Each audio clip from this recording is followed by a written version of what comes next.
Delimitation ప్రక్రియ పూర్తి కాబోతోంది. వాస్తవానికి ఇప్పటికే ఈ డీలిమిటేషన్కి సంబంధించి సౌత్లో అన్యాయం జరుగుతుంది, ఇలాగ ప్రతిపక్షాలు విపక్షాలు చాలా అంశాలు లేవనెత్తారు. కానీ ఇప్పుడు ప్రత్యేకంగా మూడు రోజుల పాటు పార్లమెంట్ సమావేశాలు ఏర్పాటు చేసి ఒక 3 కీలక బిల్లులను కూడా ప్రవేశపెట్టబోతున్నారు. ఈ డీలిమిటేషన్ ద్వారా దాదాపు ప్రస్తుతం ఉన్న 543 కంటే మొత్తం 850 లోక్సభ స్థానాలు పెరగబోతున్నాయి. అంటే దాదాపుగా 300 స్థానాలు పెరగబోతున్నాయి. దీంట్లో ఆంధ్రప్రదేశ్కి ప్రత్యేకంగా ఒక 13 లోక్సభ స్థానాలు వచ్చే అవకాశం ఉంది అనేది. అయితే ఈ బిల్లుతో, ఈ డీలిమిటేషన్తో ముందుగానే మహిళా రిజర్వేషన్ బిల్లు కూడా పెట్టడం ఒక రకంగా విపక్షాలకి ఇప్పుడు, ఎందుకంటే దీన్ని వ్యతిరేకిస్తే మహిళా ఓటు బ్యాంక్ని లేదంటే మహిళలకు వచ్చే రిజర్వేషన్ని వ్యతిరేకించినట్టే, ఒక రకంగా వాళ్ళ గొంతులో పచ్చివెలక్కాయ పడ్డట్ట.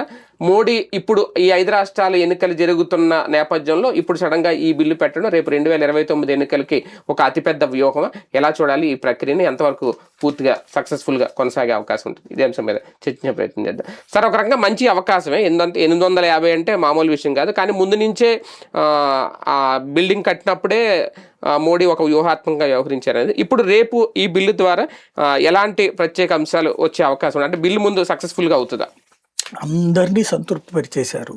కేవలం ఎన్నిక ఏది దాన్ని ఏమంటారు, రాజకీయ ఎజెండాతో మోడీని ద్వేషించాలి కాబట్టి రాహుల్ గాంధీని సంతృప్తి పరచాలి, రేవంత్ రెడ్డి లాంటి వాళ్ళు, లేదా ఎలక్షన్ జరుగుతున్న టైంలో ఏదో అనే ప్రొజెక్ట్ చేయడానికి స్టాలిన్ లాంటి వాళ్ళు తప్పించి ఇది ఒక్క రోజులో జరిగింది కాదు. గత 6 నెలల్లో అమిత్ షా ప్రతి పార్టీ పార్లమెంటరీ కమిటీతో పాటు పార్టీ అధ్యక్షులతో కూడా మాట్లాడాడు, డీటెయిల్డ్గా మాట్లాడాడు.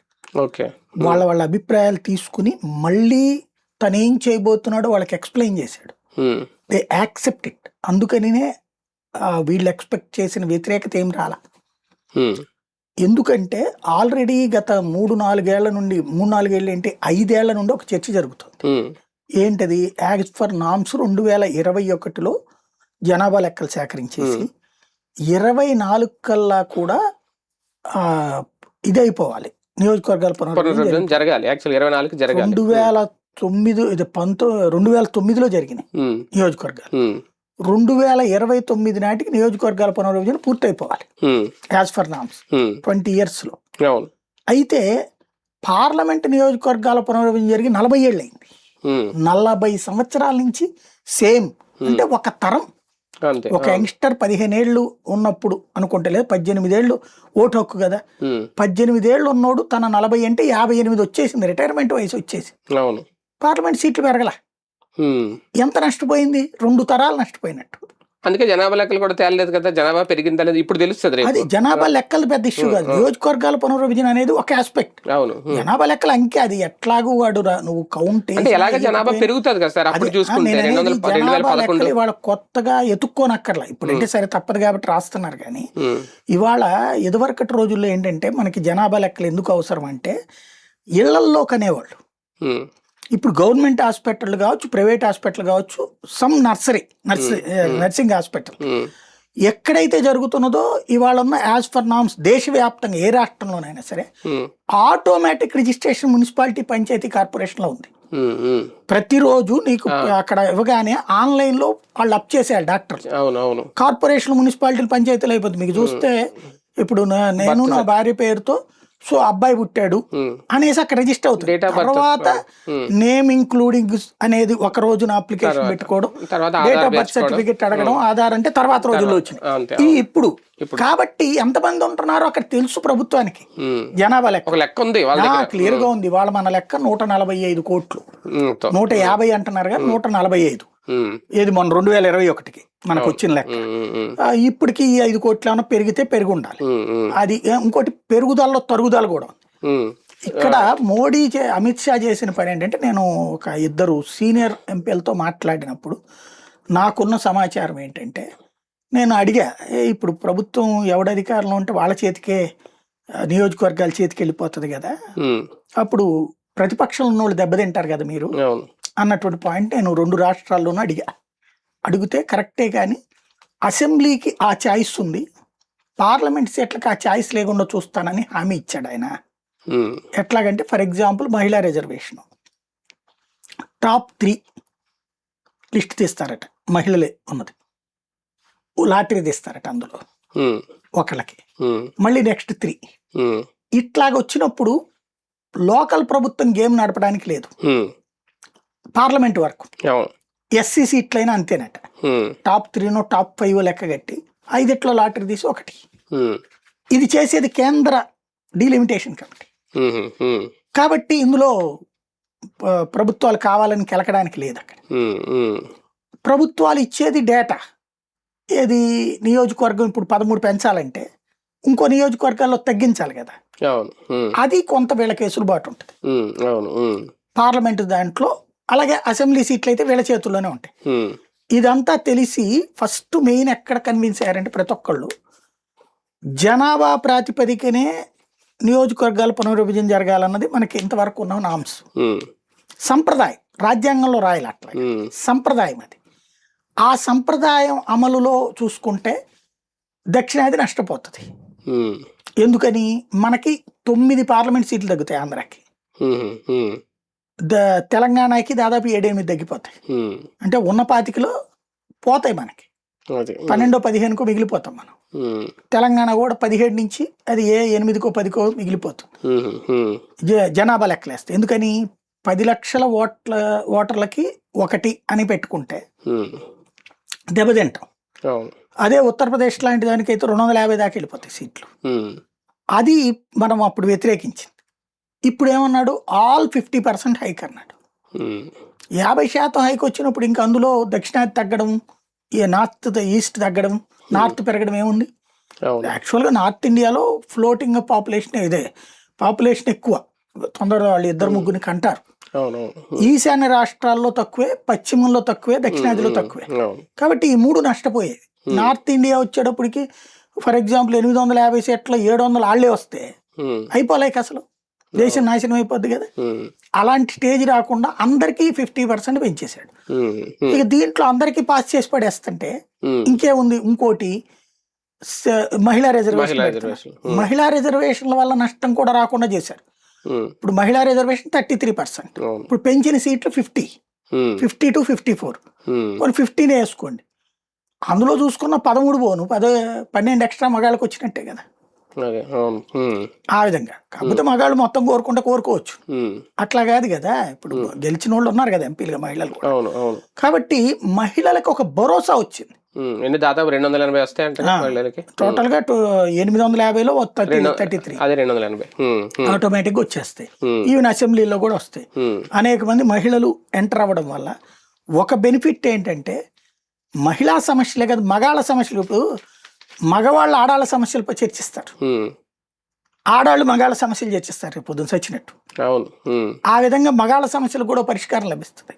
ఉమ్, అవును. ఎప్పుడు ఆపోజిట్ జెండర్ సమస్యలపై సింపతి చూపెట్టడం అలవాటు ఉమ్, ఉమ్, సమాజం. ఉమ్. కాబట్టి ఇప్పుడు మగాళ్ళ సమస్యల గురించి కూడా చర్చ జరగదు. ఒక రకంగా డీలిమిటేషన్ ఆలస్యమైందా, లేదంటే టైం చూసి ఇప్పుడు పెడుతున్నారా? 2029 ఎన్నికల కోసమేనా ఇదంతా ఈ ప్రక్రియ? యాజ్ పర్ నామ్స్ అయితే డీలిమిటేషన్ కరెక్ట్ టైం. ఎందుకంటే క్రిందసారి 2009లో జరిగింది. అంటే 2006లో డీలిమిటేషన్ చేశారు, 9 ఎన్నికలు దాంతో వెళ్ళారు. అయితే పార్లమెంట్ జరగలే, నేను ఇందా చెప్పాను. అవును. ఇప్పుడు ఆ లెక్కను చూస్తే ఇప్పుడు 26లో చేస్తున్నారు, 26లో ప్రక్రియ ప్రారంభం అవుతుంది, బిల్ అది అవుతుంది, 29కి రెడీ అవుతున్నారు. Delimitation correct. అసెంబ్లీ నియోజకవర్గాలు అదే మొత్తం కలిపి డీలిమిటేషన్ అనేది అది కరెక్ట్ గా చేసేస్తున్నారు. రాష్ట్రాలకి జనాభా లెక్కలు లేట్ అయినాయి.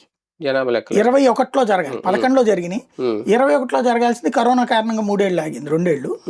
ఆ తర్వాత ఎలక్షన్స్ టైం అని ఆగిపోయారు. ఎలక్షన్స్ అయ్యాక ఇంతవరకు సాగదీస్తా వచ్చారు. ఎందుకంటే ఇది వచ్చింది కాబట్టి కులం చేయాలా లేదా అన్నట్టు, అదంతా తేల్చుకున్నట్టు టైం తీసుకు. ఒక రకంగా ఇప్పుడు జరుగుతుంది 5 రాష్ట్రాలకే కొంచెం నష్టమా ఇప్పుడు జరగడం వల్ల? దాన్ని చూసి ఓటు ఎవడేస్తాడండి? మహిళలు మాకు రిజర్వేషన్ చేసేస్తున్నాడే మోడీ అని చెప్పి ఎగబడి ఓటేస్తారా ఏంటి? అంటే ఇప్పుడు ఈ రాష్ట్రాల్లో కొంతమంది నాయకులకు అవకాశం మిస్ అయినట్టు కాదా? ఇప్పుడు ముందే జరుగుండి ఉంటే వాళ్ళకి అవకాశాలు లెక్కనైతే 29లోనే 21లోనే పెట్టేస్తే ఇంకా ముందు వస్తాయి. ఎప్పుడే కనుకోకూడదు అంతే. ఓవరాల్ గా అయితే అన్ని వర్గాల్ని సంతృప్తిపరిచారు. 80% సాటిస్ఫాక్షన్ లెవెల్ చెప్పాలి దీన్ని. ఎందుకంటే 20% ఎప్పుడు అసంతృప్తి ఉంటది. ప్రజాస్వామ్యంలో మెజారిటీ లెక్కే కదా. మెజారిటీ పరంగా చూస్తే మాక్సిమం క్లాషెస్ లేకుండా, కాంట్రవర్సీస్ లేకుండా జరిగినాయి. ఇప్పుడు వీళ్ళు కేవలం రాజకీయ అస్థిరత కోసం మాట్లాడే మాటలు తప్ప నిజమైన సమస్యలు ఏం లేవు ఇక్కడ. మామూలుగా అయితే తెలుగు రాష్ట్రాల్లో మొదట్లో అనుకున్నది 2, 3 ఏదో ప్రచారం జరిగింది. ఇప్పుడు ఏకంగా ఆంధ్రప్రదేశ్కి 13 వరకు వచ్చే అవకాశం ఉంటుందని. మనకి 26 ఉన్నాయి కదా, 25 పార్లమెంట్ సీట్లు కాబట్టి 13 వస్తాయి, 50% కాబట్టి ఇంకా లెక్క చూసుకుంటే. అలా అనుకుంటే అన్ని రాష్ట్రాలకి సమానమే 50. ఇప్పుడు ఇందులో మళ్ళీ సౌత్ కి అన్యాయం జరిగిందనో నార్త్ కి బెనిఫిట్ జరిగిందని అనుకోవడానికి ఏం లేదు. వీళ్ళు అంటున్నారు కానీ వీళ్ళు తీసుకొచ్చిన ప్రాతిపదిక అతిపెద్ద రాంగ్. రేపు పొద్దున బీజేపీ నార్త్ ఇండియాలో దీని ప్రచారంలోకి తీసుకెళ్తే రేవంత్ది పరువు పోద్ది. ఏమంటున్నాడు రేవంత్ రెడ్డి, ఏంటి ప్రాతిపదిక మనకి జనాభా లెక్కన ప్రాతిపదిక వద్దంటివి, మరి ఆల్టర్నేటివ్ ఏంటి అంటే వాళ్ళు చెప్పారు ఇదిగో ఇట్లాగయ్యా 50% అని. అది కాదు అన్నారు. మరి ఏం కావాలయ్యా అంటే జిఎస్టిపి ఆధారంగా జిఎస్టిపి ఆధారంగా పెట్టేట్టయితే ఈశాన్య రాష్ట్రాలు సంకనాగిపోతాయి, అసలు ఒక్క సీటు ఉండకూడదు. అంతే కదా. కాశ్మీర్ లో ఇప్పుడు ఉన్నటువంటి సీట్లు 300 తీసిపడేయాలి, దక్షిణాదిలో మాత్రమే సీట్లు పెరుగుతాయి. ఇలాంటి ఎరితనం ఎవడన్నా పెడతాడంటే డబ్బున్నోడిదే బలం ఉన్నోడిదే రాజ్యం అని రెట్టు అవుతుంది అనమాట. అంటే మళ్ళీ రాచరిక పోకడల్లో ఆ రోజుల్లో బాగా డబ్బులు ఉన్నటువంటి ఖాన్లు వచ్చి మన దేశాన్ని పరిపాలించారు కదా, అట్లాంటి వ్యవస్థను తెస్తారనమాట వీళ్ళు. అంటే ధనవంతుడైన చక్రవర్తి కింద బానిసల కింద చేస్తారనమాట వీళ్ళు. రేవంత్ తెచ్చిన ప్రతిపాదన ఎట్టుందంటే మళ్ళీ చక్రవర్తుల కాలం తెస్తున్నాడు. ధనం ఉన్నటువంటి వాడు రాజు, బలం ఉన్నటువంటి వాడు రాజు. అట్లాగా నా దగ్గర డబ్బులు ఎక్కువ ఉన్నాయి కాబట్టి నా రాష్ట్రానికి నా డబ్బులు చూసి నాకు ఇయ్యి అంటున్నాడు. డబ్బులు చూసి ఎవడన్నా ఇస్తాడా? అట్లాగా ఆ లెక్కనైతే ఇప్పుడు తెలంగాణలో అసెంబ్లీ నియోజకవర్గాలు ఉంటాయి, ధనం ఉన్నటువంటి ఏరియాలో సీట్లు పెంచి ధనం లేని ఏరియాలో సీట్లు తగ్గిస్తాడు. ఆ లెక్కనైతే హైదరాబాద్ తప్పించి మిగతా తెలంగాణ అంత నాశనమేగా. అంతే కదా, హైదరాబాద్ ఒక్కటే జీడిపిలో ఉంది నీకు, జిఎస్డిపిలో. దాన్ని ఏమంటారు, పర్ క్యాపిటల్ ఇన్కమ్ అని హైదరాబాదే. మిగతా అన్ని ఆడుండి వచ్చినాయని అప్పుడు ఆదిలాబాద్ ఇవన్నీ సీట్లు తీసేస్తాడే నేనా? కాబట్టి ముందు అసలు ఆడ రాష్ట్రం చూసుకోమని చెప్పండి. పార్లమెంట్ లో ఈ బిల్లుకు సంబంధించి చర్చ జరిగే సమయంలో విపక్షాలు ఏమైనా వ్యతిరేకించే అవకాశం ఉంటుందా? లేదు మహిళా బిల్లును చూసి ఇంకా తప్పదు మద్దతు ప్రకటించాల్సిందే? వ్యతిరేకిస్తారు, మాట్లాడతారు, కానీ ఫైనల్ గా నేను అనుకోవడం ఏకగ్రీవంగానో లేకపోతే బాయ్కాట్ చేసైనా ఏకగ్రీవం అవుతుంది. ఎందుకంటే పరువు పోతుంది. ఇప్పుడు వాస్తవంగా ఏంటంటే తన చేతికి వచ్చిన లడ్డూ లాంటి అవకాశాన్ని కాంగ్రెస్ నాశనం చేసుకుంది. ఈ మహిళా రిజర్వేషన్ బిల్లు ఎప్పుడు చెప్పారు? 2004 ఎన్నికల మేనిఫెస్టోలో ఉంది కాంగ్రెస్. అప్పుడు ఏం చేశారు? డ్రామా చేశారు, డ్రమటైజ్ చేశారు. ఇది యూపీఏలో ములాయం ఉన్నాడు, లాలూ ప్రసాద్ ఉన్నాడు. బిల్లు తీసుకొచ్చింది కాంగ్రెస్ పార్టీ. ఆ బిల్లు లోక్సభలో ప్రవేశపెడుతుంటే లాక్కుని చించేస్తాడు లాలూ ప్రసాద్ యాదవ్ ఒకసారి. అయ్యో అందువల్ల మేము బిల్లు పెట్టలేకపోయామంటది. వాళ్ళు ఉన్నది నీ కూటమిలో కదా, రెండోసారి తెస్తే ములాయం సింగ్ చించేస్తాడు. వాళ్ళు చించేస్తున్నారు దుర్మార్గులు అని చెప్తారు. దుర్మార్గులు అప్పుడు నువ్వు వాళ్ళని బాయ్కాట్ చేయి, వాళ్ళని పక్కన పెట్టు, కూటమి నుంచి తీసేయి, నీ క్యాబినెట్ నుంచి తీసేయి, ఎవడొద్దన్నాడు నిన్ను అంటే అమ్మ పెట్టినట్టు నాన్న తిట్టినట్టు. ఇది ఒక డ్రామా. ఇప్పుడు అది కంట్రోల్ అయింది ఇక్కడ. ఈ ట్రిప్పు తర్వాత ఏం చేశారు? 2009 తర్వాతన అప్పుడు బీజేపీ అదే క్వశ్చన్ చేసింది ఏంది ఇదని. అందుకని 2009లోనో 10లోనో ఓ డ్రామా చేశారు. రాజ్యసభలో తీర్మానం ఆమోదించారు. రాజ్యసభలో ఆమోదించినోడికి లోక్సభలో ఆమోదించడానికి ఏం రోగం? నువ్వు పెట్టి బీజేపీ వ్యతిరేకిస్తే అదిగో బీజేపీ అనాలి. బీజేపీ కూడా మేము మహిళా రిజర్వేషన్ బిల్కి మద్దతు అంటాం.